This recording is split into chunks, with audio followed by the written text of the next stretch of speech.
What's going on, people? It's 8:10 right now. We're going to the gym. We're gonna hit back and shoulders. Enjoy the video.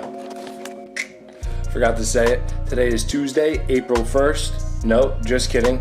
Today is Tuesday, May 1st. This is day 3 of 6 of my daily uploads, showing you guys what I do in a week's worth of training. So enjoy. Okay, so the first exercise I did was a seated single arm cable row.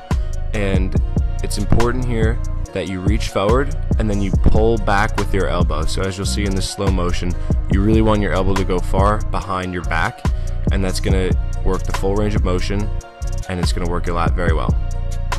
With this exercise, along with any other back exercise, you wanna be making sure that you're not pulling the weight with your arm. So rather than pulling your hand from point A to point B, try to focus on pulling your elbow from point A to point B. The second exercise was a kneeling pull from high to low, and I want to say for both of these back exercises I did 5 to 6 sets, and on the first one I was doing sets of 15, going a little bit lighter, and on this exercise I was going for sets of 10 and with more weight.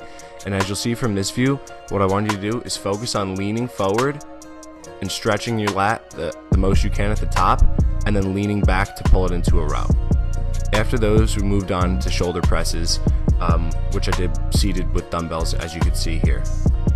I started with 40-pound dumbbells and then pyramided my way up in 10-pound increments to the 50s, 60s, and eventually 70s, which I used a spotter for to make sure I can get the reps.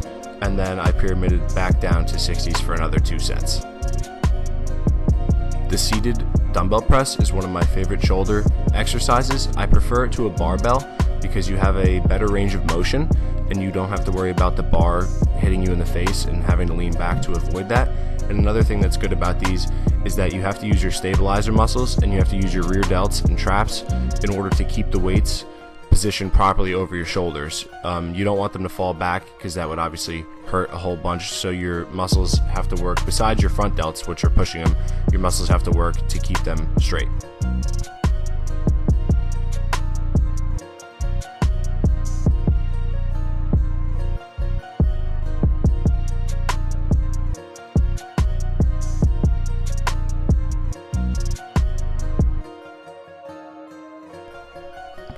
The next exercise I did was a superset, actually, between seated 2-arm lateral raises with dumbbells and seated heavy dumbbell shrugs. So what I did was, on the 4th rep of every set, I would hold the weights out for about 3 to 5 seconds, and then lower them slowly. And this is pretty tough. So once you put those down, grab a heavy pair of dumbbells. I was using 60s. You want to use something lighter than you'd use if you were standing, because when you're seated it makes it much harder, because you can't cheat at all. It's all trap activation here. And I was doing sets of 12 to 15, but pretty much going to failure on the shrugs. To finish things off, I went to the chest supported incline dumbbell row, and I was using 35s here. You don't want to go too heavy, and you want to focus on pushing your chest out into the bench and retracting your shoulders by bringing your elbows up and back, and this is great for the lats and the rear delts.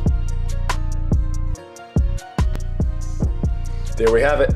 Video number 3 complete. Chest and shoulders is done. So right now I'm working on editing the video, and we got a little Fortnite going on.